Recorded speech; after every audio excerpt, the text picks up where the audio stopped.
இந்த நாவில் புது பாட்டு இந்த நேசு தருகிறார். இந்த நாவில் புது பாட்டு இந்த நேசு தருகிறார். ஆனந்தம் கொள்ளுவேன் அவரை நான் பாடுவேன் உயிருள்ள நாள் வரையில். அல்லேலூயா. ஆனந்தம் கொள்ளுவேன் அவரை நான் பாடுவேன் உயிருள்ள நாள் வரையில். இந்த நாவில் புது பாட்டு இந்த நேசு தருகிறார். இந்த நாவில் புது பாட்டு இந்த நேசு தருகிறார்.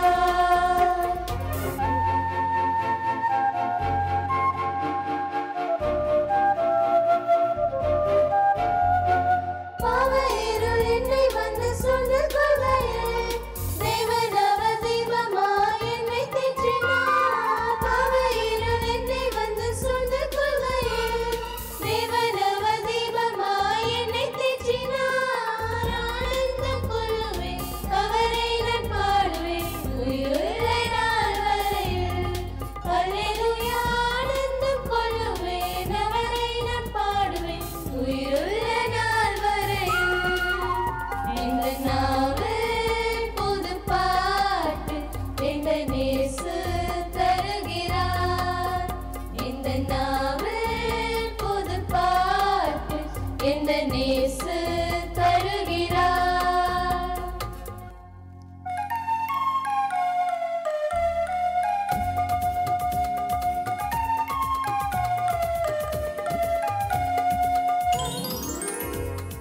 பாதை நோயும் வந்த போதும் வேண்டல் கேட்டிட்டார். பாதை காட்டி துன்பம் எல்லாம் நீக்கி மீட்டிட்டார். பாதை நோயும் வந்த போதும் வேண்டல் கேட்டிட்டார். பாதை காட்டி துன்பம் எல்லாம் நீக்கி மீட்டிட்டார். ஆனந்தம் கொள்ளுவேன் அவரை நான் பாடுவேன் உயிருள்ள நாள் வரையில். அல்லேலூயா. ஆனந்தம் கொள்ளுவேன் அவரை நான் பாடுவேன் உயிருள்ள நாள் வரையில். இந்த நாவில் புது பாட்டு இந்த நேசு தருகிறார். இந்த நாவில் புது பாட்டு இந்த நேசு தருகிறார். கிறிஸ்துவுக்குள் பிரியமான அன்பு தேவனுடைய பிள்ளைகளே, அருமையான ஹோப் சேனல் நேயர்கள் அனைவருக்கும் இந்த நிகழ்ச்சியின் மூலமாக உங்களோடு கூட தேவன் செய்த இந்த நன்மைகளை சாட்சியாக அறிவிப்பதில் கர்த்தருடைய நாமம் மகிமைப்படுவதாக. அடிமை இவாஞ்சலிஸ்ட் இம்மானுவேல் ராஜசேகர். என்னுடைய வாழ்க்கையில் ஆண்டவராய் இருக்கிற தேவன் இந்த ஊழியத்திற்காக வந்தபோது இந்த ஊழியத்தில் செய்த அற்புதங்களை, அதிசயமான காரியங்களை உங்களோடு கூட சாட்சியாக பகிர்ந்து கொள்வதில் தேவனுடைய நாமம் மகிமைப்படுவதாக. எவ்வளவு பணத்தை வச்சுட்டு நம்ம ஊழியத்துக்கு வருவோம் யோசித்து பாருங்க. ஒரு பிஸ்னஸ் தொடங்கணும் அப்படின்னு சொன்னால் நமக்கு முதலீடு வேணும், அதுக்கு பணம் வேணும். ஆனால் ஊழியம் தொடங்குவதற்கு எவ்வளோ பணம் வேணும் அப்படின்னு கேட்டால் ஒன்றுமே கிடையாது, ஒன்றுமே கிடையாது. ஆனால் ஊழியத்தை தொடங்கலாம். நமக்கு பேச தெரிஞ்சிருந்தால் சரி, பாட தெரிஞ்சால் சரி, அல்லது உதவி செய்ய முடிஞ்சால் சரி, ஏதோ ஒன்று நம்முடைய அவயங்கள் நம்முடைய இருதயமானது கடவுளுக்காக செயல்பட்டால் போதும் ஊழியங்கள் வளரும். ஆனால் உதவாத என்னை அநேகருக்கு உதவும்படியாக ஆண்டவராயிருக்கிற தேவன் செய்தார். அதுதான் ஒரு சாட்சி. உதவாத என்னை என்னால் யாருக்கு எந்த பிரயோஜனமே கிடையாதுங்க. மைக்கு பிடிச்சா பாட்டு பாடுவேன் தேவனுடைய நாம மகிமைக்காக. பைபிள் திறந்தா பிரசங்கம், கண்ணு மூடுனா ஜெபம். இவ்வளவுதான் நமக்கு தெரிஞ்சது. ஆனால் சில ரோட்டோரங்களிலையும் நம்ம வாகனத்தில் போகும்போது, பஸ்ஸில் எல்லாம் பிரயாணப்பட்டு போகும்போது சில திக்கற்றவர்கள், அனாதைகள், விதவைகள், ஆதரவற்றவர்கள், குருடர்கள், நொண்டிகள், சப்பானிங்க இப்படிப்பட்ட இருக்கிறதெல்லாம் நம்ம பார்த்துருக்குறோம். என்றைக்காவது இவங்க எல்லாரும் பரலோகத்துக்கு வரணும்னு நம்ம நினைச்சிருக்கிறோமா என்னன்னு சொல்லிட்டு எனக்கு தெரியாது. நினைச்சிருப்போம், கண்டிப்பா கர்த்தருடைய பிள்ளைகள் கண்டிப்பா நினைச்சிருப்போம். ஏன்னா ஆண்டவராய் இருக்கிற தேவனுடைய ஊழியத்துல மிகப்பெரிய ஊழியம் உதவி செய்யறது தான். என்ன உதவி? ஆண்டவராய் இருக்கிற இயேசு குருடனுக்கு பார்வை கொடுத்தார், சப்பானிக்கு நடக்கிற சுகத்தை கொடுத்தார். இப்படி அநேக காரியங்களை செய்தார். உதவாத இருக்கிற என்னை கூட உதவும்படியாக செய்தார். இந்த ஊழியத்துக்காக வந்தபோது முதல்ல இந்த ஊழியத்துக்கு வந்தபோது 2007 ஆண்டுல ரொம்ப கஷ்டமான ஒரு நிலைமை. ஊழியத்துக்கு அப்போ தான் வந்திருக்கிறோம். எப்படி என்னன்னு தெரியாது. பொருளாதாரம் வந்து 0, ஒன்றுமே கிடையாது. அந்த நேரத்தில் என் மனைவி இடத்துல நான் பேசுகிறேன். ஒரு 31st நைட் அல்லது 1ஆம் தேதி அன்னைக்கு, நியூ இயர் அன்னைக்கு நம்ம வீட்டில் மத்தியானம் லஞ்சு சாப்பிடும்போது யாரையாவது ஒரு 3 பேர் 4 பேர் ஏழைகளையோ தரித்திரரையோ இல்லை குருடர்களையோ வீட்டில் கூப்பிட்டு நம்ம கூட உட்கார வச்சு அவங்களுக்கும் சோறு அவங்களுக்கும் உணவு கொடுத்து அவங்க போகும்போது 4 பேர் வந்தால் ஆளுக்கு 100 ரூபாய் அப்படி 400 ரூபாய் கொடுத்து நம்ம அனுப்பணும் அப்படின்னு சொல்லிட்டு எனக்கு ஒரு ஆசை. அப்போது என் மனைவி இடத்துல அந்த காரியத்தை நான் சொல்கிறேன். அப்போ மனைவி சொன்னாங்க, உணவும் கொடுத்து 100 ரூபாய் கொடுக்குற அளவுக்கு நீங்கள் பணக்காரங்களா? உங்களால் முடியுமா? இல்லை நமக்கு வசதி இருக்கா? ஒன்றுமே கிடையாது, நம்மளால் செய்ய முடியாது அப்படின்னு. உங்களால் முடிஞ்சால் நீங்கள் செய்யுங்க அப்படின்னு சொல்லி மனைவி சொல்லிட்டாங்க. நான் போய் நேர ஆண்டு இடத்துல போய் சொன்னேன், எசப்பா, மற்றவங்க எப்படியோ எனக்கு தெரியாது, உன்னை போல பிறனை நேசி அப்படின்னு சொல்லிட்டு ஒரு வசனம் இருக்கிறத நான் படிச்சிருக்கிறேன். நான் ரோட்டில் போகும்போது குருடர்களையும் சப்பானிகளையும் நொண்டிகளெல்லாம் பார்க்குறேன்.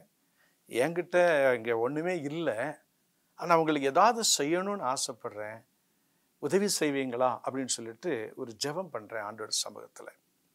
அந்த ஜெபம் செய்த அந்த வருஷத்தில், அந்த 2007ஆம் ஆண்டு ஜனவரி மாதம் 1ஆம் தேதி 97 விதவைகளும் அனாதைகளும் ஆதரவற்றவர்களும் குருடர்களுக்கும் உதவி செய்யும்படியாக தேவனாகிய கர்த்தர் எளியவனுடைய சிறிய ஜெபத்தை கேட்டு அற்புதமாக உதவி செய்தார். அன்றிலிருந்து இன்றைக்கு வரைக்கும் வருஷத்துல ஒவ்வொரு டிசம்பர் மாதமும் நான் ஆலயத்திற்கு போகும்போது எப்படி புத்தாடைகளை அணிந்து கொண்டு மனமகிழ்ச்சியோடு நானும் என் மனைவி பிள்ளைகளும் செல்கிறோமோ அதே போல மற்றவர்களும் திக்கற்றவர்களும் அனாதைகளும் விதவைகளும் அவர்களுக்கும் ஏதோ ஒன்று செய்ய வேண்டும் சொல்லி அவர்களும் உடுத்து நன்றாக கர்த்தருடைய ஆலயத்திற்கு வர வேண்டும் என்பது என்னுடைய வாஞ்சை. அதனால இந்த 2007 இருந்து இந்த வருஷம் வரைக்கும் ஒவ்வொரு வருஷமும் டிசம்பர் மாதம் அநேகரோட உதவியினால எங்க பாக்கெட்ல இருந்தும் அந்த உதவிகளை செய்து அநேகருக்கு தேவையான, பார்த்தீங்க அப்படின்னு சொன்னால் எங்கிட்ட இருக்கிறவங்க வந்து பார்வை இல்லாதவங்க, அவங்கெல்லாம் வந்து ட்ரெயினில் வந்து பாட்டு பாடி அப்படியே அப்படியே அப்படியே ஓடிட்டுருக்கிறவங்க, அவங்களுக்கு ஒரு வருமானம் ஈட்டி கொடுக்கணுமே, அவங்களுக்கு ஒரு வருமானம் கிடைக்கணுங்கிறதுக்காக அவங்க மத்தியில் இந்த கடலை மிட்டாய், இந்த சில ட்ரெயினில் விற்க வேண்டிய சில பொருட்களை வாங்கி கொடுத்து, அவங்களுக்கு குடும்பத்துக்கு தேவையான மளிகை பொருட்களை, ஒரு மாதத்துக்கு தேவையான அரிசி பருப்பு அப்படிப்பட்ட பொருட்களை வாங்கி கொடுத்து, அவங்களுக்கு நல்ல ஒரு கிறிஸ்மஸ் கேக், அவங்களுக்கு நல்ல ஒரு பிரியாணி, இப்படி போட்டு அவங்களுக்கு நிறைய நிகழ்ச்சிகளை வைத்து அந்த பொருட்களை அவங்களுக்கு கொடுப்பதற்கு கர்த்தராக இருக்கிற தேவன், நான் என்ன சொல்லேன்னா, உதவாத என்னை அநேகருக்கு உதவும்படியாக செய்தார். எப்பொழுது என்று சொன்னார், அதை குறித்த சிந்தனையும் அதை குறித்த ஆலோசனையும் யோசனையும் நம்முடைய இருதயத்திலே ஆண்டவர் நமக்கு கொடுக்கும்போது, அதை ஆண்டவரிடத்துல போய் முழங்கால் படிட்டு கேட்கும்போது ஒன்றுமே இல்லை, வெறுமை, அப்படி தட்டின வெறுமை, ஒன்றுமே கிடையாது. ஆனால் கர்த்தருடைய ஊழியத்திலே கர்த்தருக்கென்று செய்யும்போது ஆண்டவர் அதை ஆசீர்வதிக்கிறார்.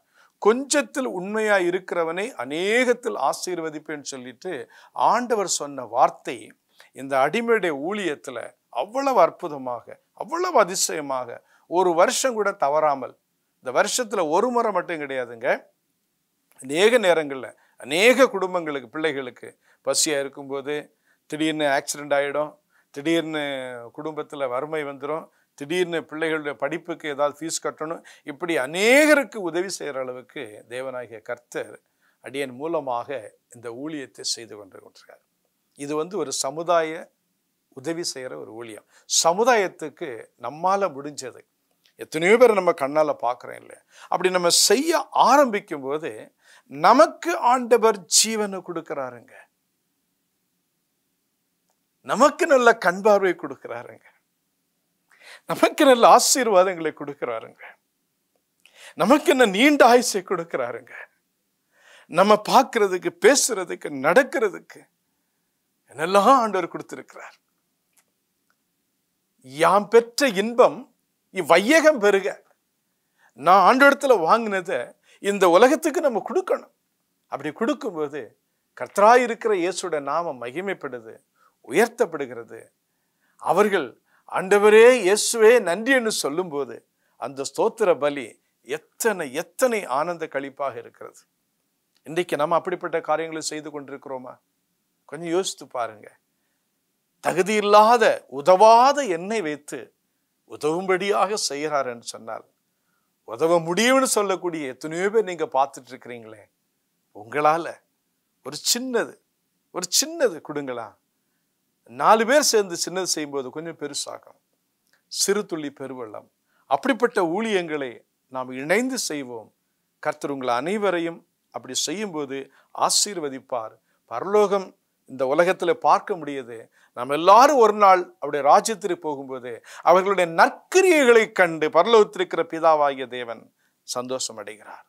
அந்த நற்கிரிய பாத்திரத்திலே உங்களுடைய பேரும் என்னுடைய பேரும் எழுதப்படுவதற்கு நாம் அந்த உலகத்தில் சாட்சியாக இருப்போம். கர்த்தர் நம் அனைவரையும் ஆசீர்வதிப்பாராக. ஆமென். கர்த்தருடைய பரிசுத்த நாமம் மகிமைப்படுவதாக. கிறிஸ்துவுக்குள் பிரியமான தேவனுடைய பிள்ளைகளே, உங்கள் யாவரையும் மீண்டுமாக புதிய துவக்கம் என்கிற இந்த நிகழ்ச்சியின் வாயிலாக சந்திப்பதிலே மிகுந்த மகிழ்ச்சி அடைகிறேன். கர்த்தராகிய இயேசு கிறிஸ்துவின் நாமத்தினாலே உங்கள் யாவருக்கும் என்னுடைய வாழ்த்துக்களை தெரிவித்துக் கொள்கிறேன். New beginning.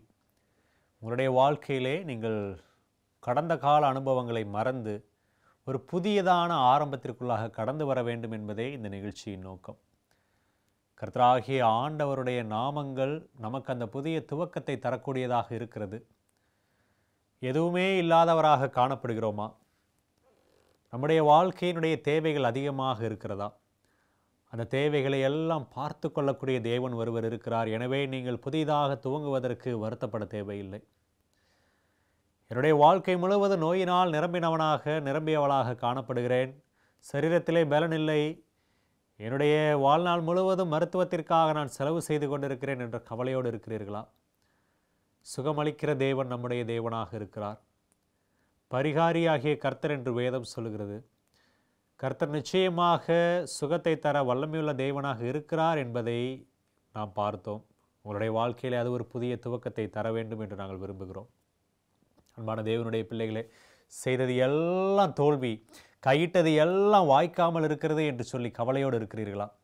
வெற்றிக்கும் எனக்கும் சம்பந்தமே கிடையாது, தோல்வி மாத்திரமே எனக்கு பரிசாக இருக்கிறது என்று யோசிக்கிறீர்களா? நம்முடைய தேவன் வெற்றி கொடியாக இருக்கிறார் என்ற நாமத்தை பார்த்திருக்கிறோம். அன்பான தேவனுடைய பிள்ளைகளே, இந்த புதிய துவக்கம் தோல்வி இல்லாத வெற்றிக்கான ஒரு துவக்கமாக உங்களுடைய வாழ்க்கையில் அமைய வேண்டும் என்று நாங்கள் செபிக்கிறோம். அதே நேரத்தில் எனக்கு யாருமே இல்லை, யார் எனக்கு ஆதரவாக இருக்கிறார் என்று யோசிக்கிறீர்களா? நீ பயப்படாதே, கலங்காதே, நான் உன்னோடே இருக்கிறேன் என்று மோசேக்கும் யோசுவாவுக்கும் வாக்குரைத்த தேவன். அன்பான பிள்ளைகளே, நம் ஒவ்வொருவருக்கும் வாக்கு கொடுத்திருக்கிறார். மற்ற 28:20 இதோ உலகத்தின் முடிவு பரியந்தம் நான் உங்களுடனே கூட இருக்கிறேன் என்று சொல்லியிருக்கிற ஆண்டவர் நம் ஒவ்வொருவரோடும் இருந்து நம்மை வழிநடத்துவேன் என்று வாக்குறுத்திருக்கிறார். ஒரு புதிய துவக்கத்திற்குள்ளாக கடந்து செல்லும் போது அவர் நம்மை வழிநடத்துவேன் என்று வாக்கு கொடுத்திருக்கிறார். அன்பான தேவனுடைய பிள்ளைகளே, சமாதானமே இல்லை என்று யோசிக்கிறீர்களா? தேவன் சமாதானத்தை கொடுக்கிறேன் என்று வாக்கு கொடுத்திருக்கிறார். இந்த நாளிலே 6வது நாமத்தை பார்க்க இருக்கிறோம்.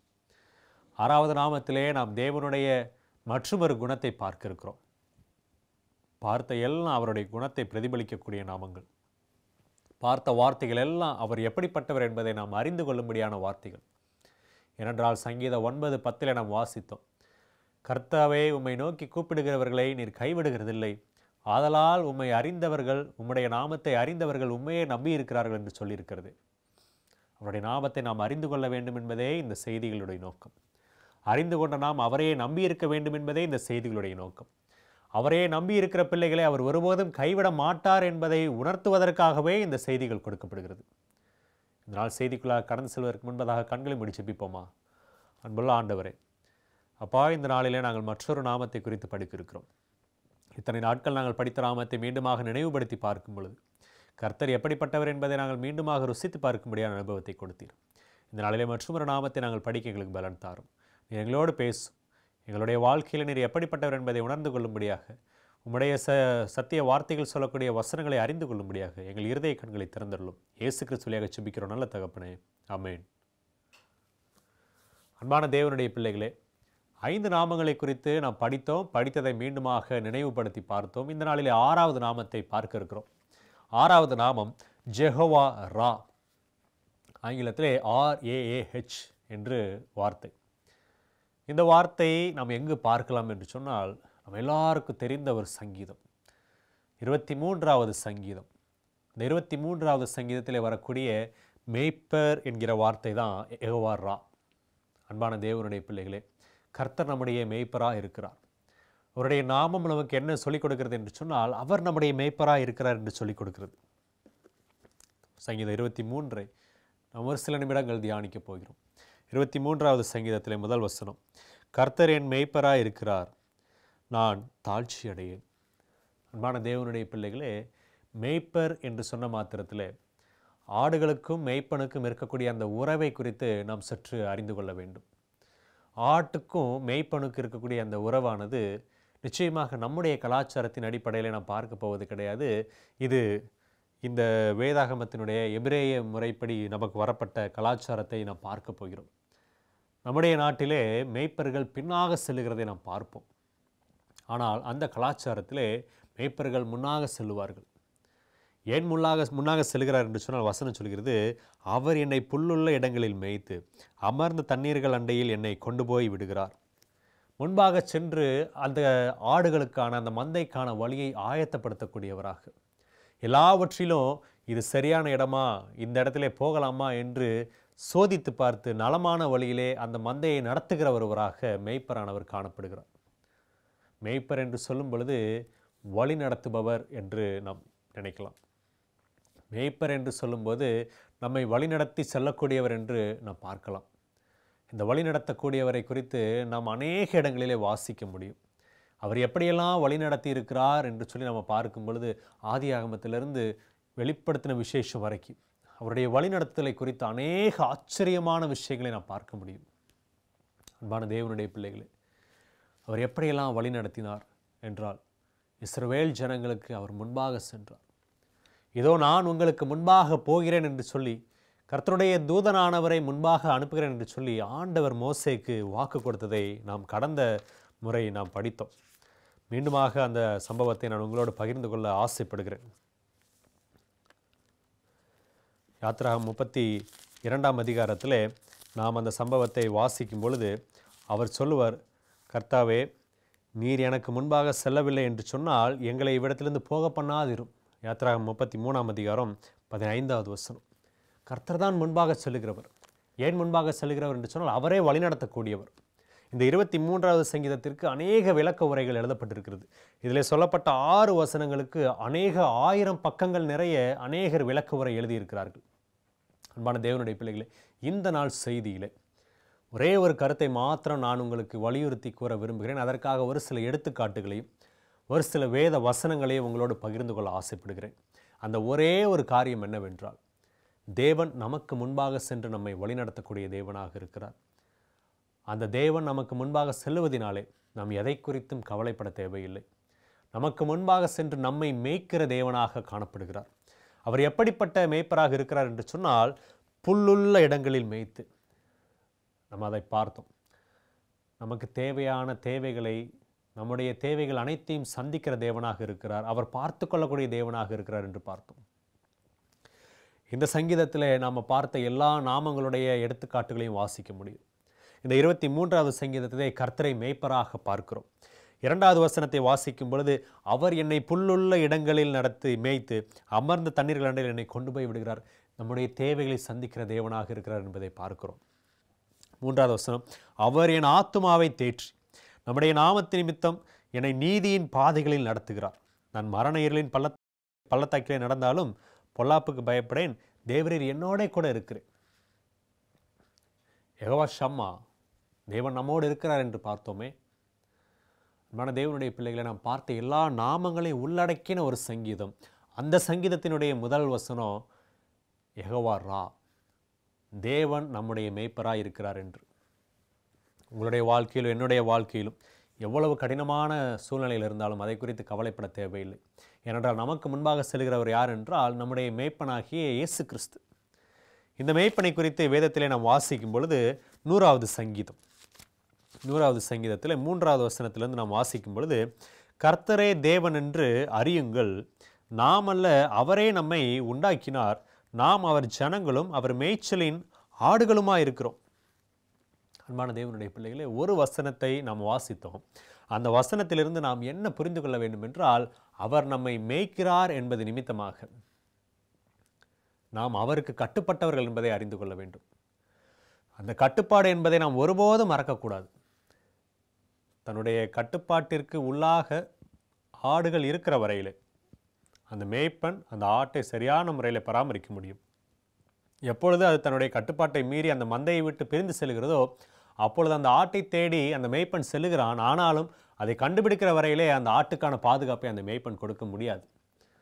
அன்பான தேவனுடைய பிள்ளைகளை, இந்த 100வது சங்கீதம் 3வது வசனத்தில் நாம் வாசிக்கிறோம், கர்த்தரே தேவன் என்று அறியுங்கள், நாம் அல்ல அவரே நம்மை உண்டாக்கினார். அவர் சிருஷ்டி கர்த்தர். நம்முடைய மேய்ப்பனாகிய தேவன் யெகோவா ரா என்பவர் நம்மை உருவாக்கின தேவனாக இருக்கிறார். அதை நாம் மறந்து போகக்கூடாது. அவரே நம்முடைய மேய்ப்பனாக இருக்கிறார் என்று நாம் வாசிக்கிறோம். பிரியமான தேவனுடைய பிள்ளைகளே, நாம் எப்படிப்பட்டவர்களாக காணப்படுகிறோம்? அவருடைய கட்டுப்பாட்டிற்குள்ளாக இருக்கிறவர்களாக காணப்படுகிறோமா? அவர் நம்முடைய மேய்ப்பன், நாம் அவர் ஜனங்கள், அவருடைய மேய்ச்சலின் ஆடுகளாக இருக்கிறோம் என்று பார்க்கிறோமே. அவருடைய கட்டுப்பாட்டிற்குள்ளாக இருக்கிறோமா? இதை நம்முடைய வார்த்தையில் நம்முடைய வாழ்க்கையில் புரிந்து கொள்ள வேண்டும் என்பதற்காக ஒரு வசனத்தை நான் உங்களுக்காக வாசிக்க விரும்புகிறேன். 1 பேதுருவின் புஸ்தகம் 5ஆம் அதிகாரத்திலே 6வது வசனம், ஆகையால் ஏற்ற காலத்திலே தேவன் உங்களை உயர்த்தும்படிக்கு அவருடைய பலத்த கைக்குள் அடங்கியிருங்கள். ஏற்ற காலத்தில் தேவன் நம்மை உயர்த்த வேண்டுமா? உயர்த்த வேண்டும் என்று விரும்புகிறீர்களா? அவருடைய பலத்த கைக்குள் அடங்கியிருங்கள் என்று வாக்குத்தத்தம் சொல்லுகிறது. சங்கீதம் 23லையும் சங்கீதம் 100லையும் 1 பேதுரு 5ஆம் அதிகாரத்திலையும் வாசித்த இந்த எல்லா வசனங்களையும் ஒப்பிட்டு பார்க்கும் பொழுது கர்த்தர் நம்முடைய மேய்ப்பராக இருக்கிறார். அந்த தேவன் யெகோவா ரா என்கிற நாமம் நமக்கு என்ன கற்றுக் கொடுக்கிறது என்று சொன்னால், அவர் முன்பாக சென்று அவருடைய கட்டுப்பாட்டிற்கு கீழாக பின்பாக செல்லுகிற வரையிலே அவர் நம்மை புல்லுள்ள இடங்களிலே மேய்த்து அவர் நம்மை அமர்ந்த தண்ணீர்கள் அண்டிலே கொண்டு போய் விடுகிறார். நம்முடைய தேவைகள் அனைத்தையும் சந்திக்கிறார். 1 பேதுருல வாசித்தது போல நம்ம ஏற்ற காலத்தில் உயர்த்தும்படிக்கு அவருடைய கரத்திற்குள் அடங்கி இருக்க வேண்டும் என்று நம்ம பார்க்கிறோம். ஒரு கற்பனை கதை நான் உங்களோடு கூட பகிர்ந்து கொள்ள ஆசைப்படுகிறேன். ஹென்றி நூவன் என்கிற ஒரு பிரபலமான எழுத்தாளர் இருந்தார். அவர் கத்தோலிக்க மார்க்கத்தைச் சேர்ந்தவர். அவருடைய விசேஷம் என்னவென்றால், கதைகளின் மூலமாக அநேக கருத்துக்களை, ஆவிக்குரிய பாடங்களை கற்றுக் கொடுப்பதிலே வல்லவர். அவர் ஒரு அருமையான கதையை எழுதியிருந்தார். ஹென்றி நூவன் என்கிற அந்த எழுத்தாளர் ஒரு கதையை எழுதியிருந்தார்.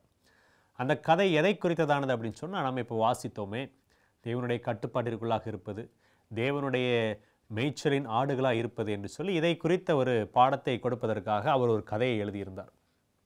அது என்ன கதை என்று சொன்னால், ஒரு ஆறு இருந்தது, ரிவர். அந்த ஆறானது ரொம்ப சின்னதாக, ஒரு மிக சிறிய ஒரு ஆறாக தன்னுடைய துவக்கத்திலே இருந்தது. அந்த ஆறு தன்னுடைய மனதிலே இப்படியாக கற்பனையாக பேசி கொண்டதாமா, நான் ரொம்ப சிறிய ஆறாக காணப்படுகிறேன், நான் எப்படியாவது ஒரு பெரிய ஆறாக மாற வேண்டும், நான் எப்படியாவது உயரத்தை அடையும்படியான ஒரு பெரிய ஆறு, என்னுடைய ஆற்றை பார்க்கும் பொழுது, என்னுடைய இடத்தை பார்க்கும் பொழுது எல்லாரும் பிரமிக்கத்தக்க விதத்திலே நான் பயங்கரமான ஒரு வளர்ச்சி அடைய வேண்டும் என்று சொல்லி அந்த ஆறு தனக்குள்ளாக எண்ணிக்கொண்டதாம். அது பிரயாணப்படக்கூடிய வழியிலே முதலாவது ஒரு பாறையை சந்திக்கிறது. அந்த பாறை தனக்கு மிகப்பெரிய ஒரு தடையாக இருந்தது. இந்த ஆறு போகும்போதே தன்னுடைய மனதில் சொல்லுகிறது, நான் ஒரு பெரிய ஆறாக மாற வேண்டும் என விரும்புகிறேன். எனவே இந்த பாறையானது என்னை தடுப்பதற்கு நான் ஒருபோதும் அனுமதிக்க மாட்டேன். எப்படியாவது போராடி முட்டி மோதி நான் இந்த பாறையை கடந்து செல்லுவேன் என்று சொல்லி தனக்குள்ளாக எண்ணி அந்த பாறை மீது மோதி மோதி மோதி மோதி ஒரு வழியாக தனக்கென்று ஒரு வழியை ஏற்படுத்தி கொண்டு அது அந்த பாறையை கடந்து சென்றது.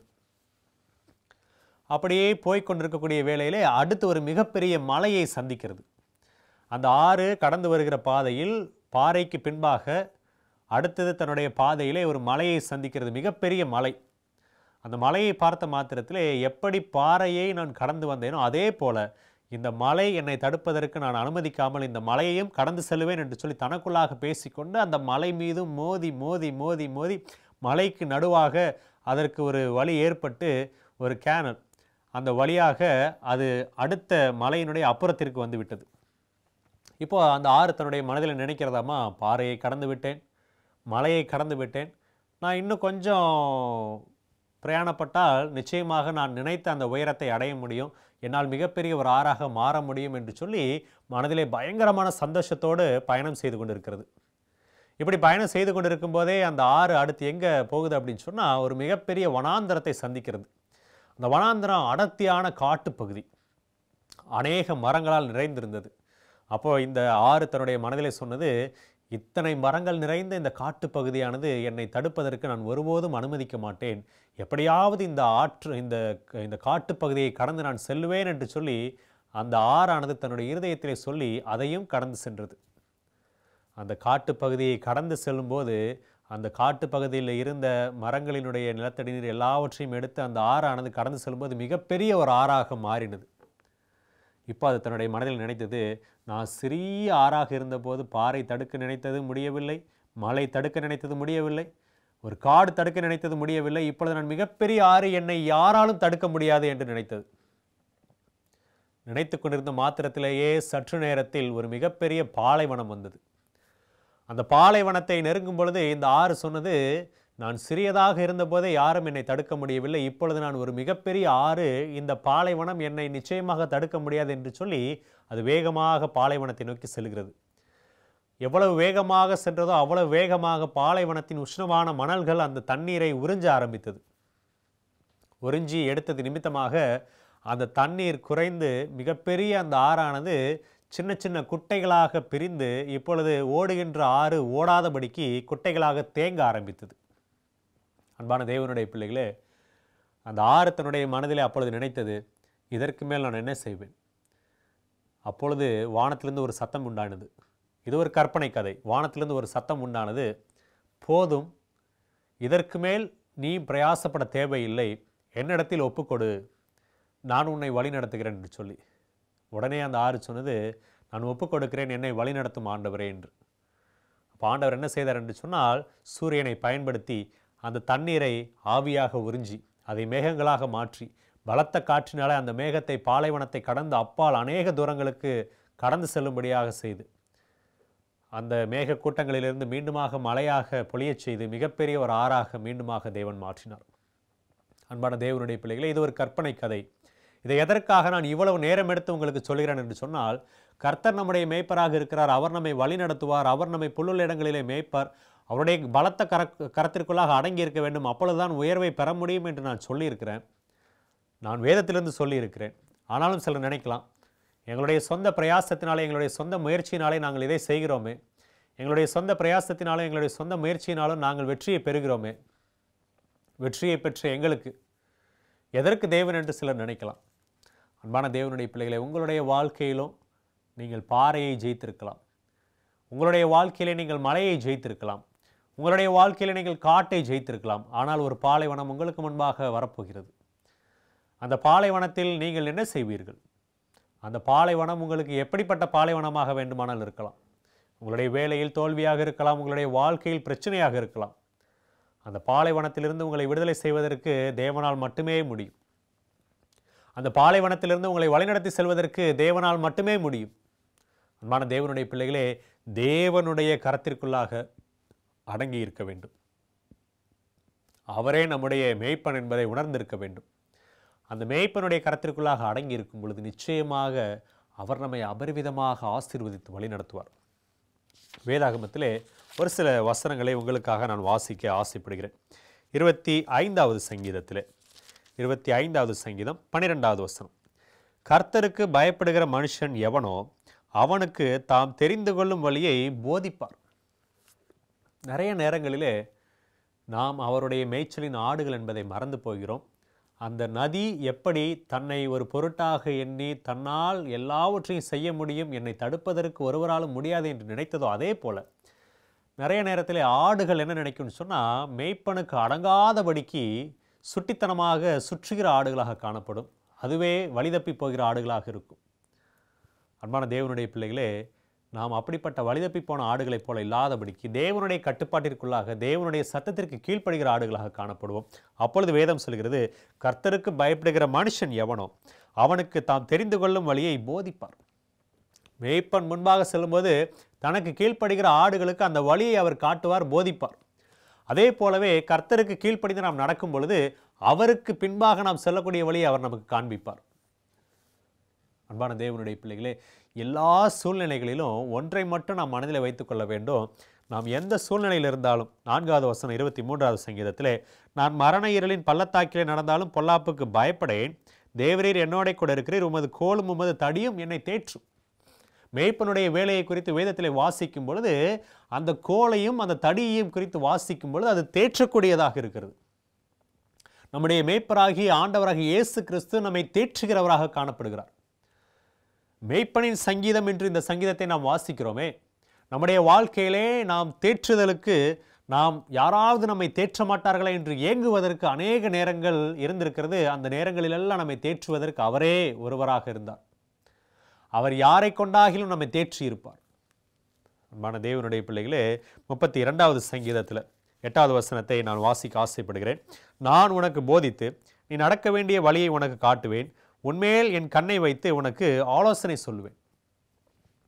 இந்த சங்கீதத்தில் நம்ம வாசிக்கும் பொழுது ஆண்டவர் நம்ம எந்த வழியில் நடக்க வேண்டும் என்று போதிக்கிறார். ஆண்டவர் நம்ம எந்த வழியில் நடக்க வேண்டும் என்பதை காட்டுகிறார். ஆண்டவர் நம்முடைய வழியின் மீது கண் வைத்து நம்மீது கண் வைத்து நமக்கு ஆலோசனை சொல்லுகிறவராக காணப்படுகிறார்.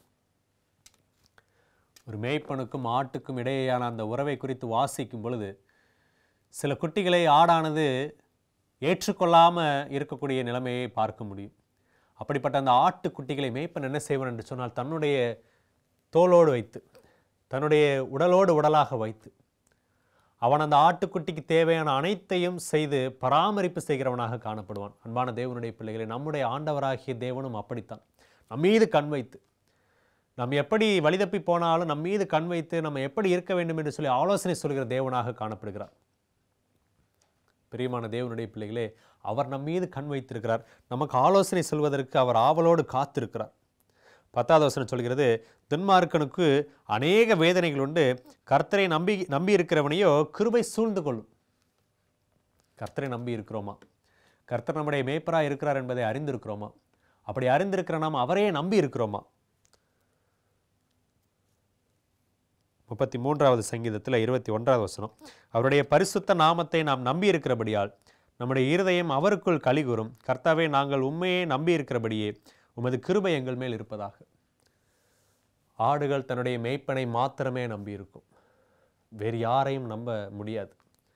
அந்த மேய்ப்பனுடைய சத்தத்தை கேட்கும். புதிய ஏற்பாட்டிலே நாம் ஒரு வசனத்தை வாசிக்கப் போகிறோம். ஆட்டிற்கும் மேய்ப்பனுக்கும் இடையே அந்த சத்தத்தை கேட்கிற அந்த உறவை குறித்து வாசிக்கப் போகிறோம். இந்த சத்தத்தை கேட்கிற அந்த உறவு என்பது மிக முக்கியமான ஒரு பாடம், எடுத்துக்காட்டு நமக்கு. நாம் தேவனுடைய சத்தத்தை கேட்கிறோமா? யோவான் எழுதின நற்செய்தி நூலிலே 10ஆம் அதிகாரம், யோவான் நற்செய்தி நூலிலே 10ஆம் அதிகாரத்தில் 1வது வசனம், மெய்யாகவே மெய்யாகவே நான் உங்களுக்கு சொல்லுகிறேன், ஆட்டு தொழுவத்துக்குள் வாசல் வழியாய் பிரவேசியாமல் வேறு வழியாய் ஏறுகிறவன் கள்ளனும் கொள்ளைக்காரனுமாக இருக்கிறான், வாசல் வழியாய் பிரவேசிக்கிறவனோ ஆடுகளின் மேய்ப்பனாய் இருக்கிறான். இங்கு இந்த அதிகாரம் முழுவதுமாக நாம் ஆட்டை குறித்தும் மேய்ப்பனை குறித்தும் அந்த உறவை குறித்தும் வாசிக்கிறோம். சத்தியத்திலே ரட்சிப்பின் அனுபவத்திலே மிக முக்கியமான ஒரு அதிகாரம். 14வது வசனம் சொல்கிறது, நானே நல்ல மேய்ப்பன், பிதா என்னை அறிந்திருக்கிறது போலவும் நான் பிதாவை அறிந்திருக்கிறது போலவும் நான் என்னுடையவைகளை அறிந்தும் என்னுடையவைகளால் அறியப்பட்டும் இருக்கிறேன். ஆடுகளுக்காக என் ஜீவனையும் கொடுக்கிறேன். அன்பான தேவனுடைய பிள்ளைகளே, ஒரு மேய்ப்பனுக்கும் ஆட்டிற்குமான அந்த உறவு வெறுமனே ஒரு மேய்ப்பன் ஆடு என்பதை கடந்து அறிதல் என்கிற ஒரு வார்த்தை வருகிறது. வேதாகமத்திலே அறிதல் என்பது மிக நெருக்கமான ஒரு உறவு. ஆதாம் ஏவாள் என்று சொல்லி நம்ம பார்க்கும் பொழுது ஆதாம் ஏவாளை அறிந்தான் என்று சொல்லி நம்ம வாசிக்கிறோம். கணவன் மனைவிக்கு இடையேயான அந்த உறவை குறித்து நாம் வாசிக்கும் பொழுது ஆதாம் ஏவாளை அறிந்தான், இருவரும் ஒருமனப்பட்டார்கள், ஒரே மாம்சமானார்கள் என்று நம்ம பார்க்கிறோம்.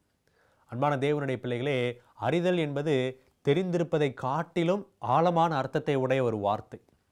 வேதாகமத்தை பொறுத்தவரையில் ஒரு மேய்ப்பன் தன்னுடைய ஆட்டை அறிந்திருந்தான். அந்த ஆட்டை குறித்து எல்லாவற்றையும் அவன் தெரிந்திருந்தான். ஒரு நெருக்கமான தொடர்பு அந்த ஆட்டிற்கும் அந்த மேய்ப்பனுக்கும் இருந்தது. அன்பான தேவனுடைய பிள்ளைகளே, தேவன் நம்மை அறிந்திருக்கிறார் என்றால் நம்முடைய பெயரை தெரிந்து வைப்பது கிடையாது. நம்முடைய அனைத்து காரியத்தையும் அவர் அறிந்தவராக இருக்கிறார். அதே போல நம்மோடு அவர் நெருங்கின உறவிலே இருக்க விரும்புகிறார். நம்முடைய இருதயத்திற்கு அவர் முக்கியமானவராக, அவருடைய இருதயத்திற்கு நாம் முக்கியமானவராக இருக்க வேண்டும் என்று விரும்புகிறார். அறிதல் என்பது உடல் சரீர பிரகாரமாக மட்டுமல்ல, இருதயத்தை குறித்து பேசக்கூடிய ஒரு வார்த்தை. இருதயங்கள் ஒருமனப்பட்டதாக, ஒருவருக்கொருவர் அறிந்தவராக, இந்த இருதயம் நினைக்கக்கூடியதை அந்த இருதயம் பேசக்கூடியதாக, ஒருவருக்கொருவர் அந்யோன்யப்பட்டவர்களாக இருப்பதை குறிக்கக்கூடிய வார்த்தை. மன தேவனுடைய பிள்ளைகளே, கர்த்தர் எப்படிப்பட்ட மேய்ப்பராக இருக்கிறார் என்று சொன்னால், பிதா அவரை அறிந்திருக்கிறது போல, பிதாவை அவர் அறிந்திருக்கிறது போல அவர் நம்மை அறிந்திருக்கிறார். அவருடைய ஆடுகளாக இருக்கிற ஒவ்வொருவரும் அவரை அதே போல அறிந்திருப்பார்கள் என்று சொல்லி வேதம் சொல்கிறது. 15வது வசனம் சொல்கிறது, நான் என்னுடையவைகளை அறிந்ததும் என்னுடையவைகளால் அறியப்பட்டும் இருக்கிறேன், ஆடுகளுக்காக என் ஜீவனையும் கொடுக்கிறேன். ஒரு மேய்ப்பன் தன்னுடைய ஆட்டுக்காக ஜீவனையே கொடுக்கிறேன் என்று சொல்லுகிறார். ஏன் இந்த நாமம் முக்கியமானது என்றால், நமக்காக அவர் கொடுக்கிறவராக இருக்கிறார் என்று நாம் யெகோவா ஈரே என்ற நாமத்திலே பார்த்தோம். அவர் எல்லாவற்றையும் பார்த்து கொள்வார் என்று, எல்லாவற்றுக்கும் மேலாக அவரையே கொடுக்கிறவராக இருக்கிறார் என்று இந்த மேய்ப்பன் என்கிற வார்த்தை நமக்கு கற்றுக் கொடுக்கிறது. பிரியமான தேவனுடைய பிள்ளைகளே, அவரையே கொடுக்கிற தேவனாக இருக்கிறார். நமக்காக அவரையே கொடுக்கிற தேவன், வேறு யாருக்கு இந்த பாக்கியம் கிடைக்கும்? 16வது வசனம் சொல்கிறது, இந்த தொழுவத்தில் உள்ளவைகள் அல்லாமல் வேறே ஆடுகளும் எனக்கு உண்டு, அவைகளையும் நான் கொண்டு வர வேண்டும். அவைகள் என் சத்தத்துக்கு செவி கொடுக்கும். அப்பொழுது ஒரே மந்தையும் ஒரே மேய்ப்பனுமாகும். நான் என் ஜீவனை மறுபடியும் அடைந்து கொள்ளும்படிக்கு அதை கொடுக்கிறபடினால் பிதா என்னில் அன்பாக இருக்கிறார். சத்தத்தை கேட்பது என்று நாம் பார்க்கிறோம். அன்பான தேவனுடைய பிள்ளைகளே, ஆடு தன்னுடைய மேய்ப்பனுடைய சத்தத்தை அறிந்திருக்கும். எத்தனை மேய்ப்பர்கள் மத்தியிலே தன்னுடைய மேய்ப்பனுடைய சத்தம் காணப்பட்டாலும் தன்னுடைய மேய்ப்பன் சத்தத்தை அது துல்லியமாக அறிந்து வைத்திருக்கும். அதுதான் அறிதல், இருவருக்கும் இடையேயான அந்த உறவு. அன்பான தேவனுடைய பிள்ளைகளே, நாம் இந்த உலகத்தில் எத்தனையோ சத்தங்களுக்கு இடையே வாழ்ந்து கொண்டிருக்கிறோம். நம்மை தேவையில்லாத பழக்க வழக்கத்திற்குள்ளாக அழைக்கக்கூடிய தேவையில்லாத சாத்தானுடைய அழைப்புகள், குரல்கள் நமக்கு கேட்டுக்கொண்டே இருக்கும்.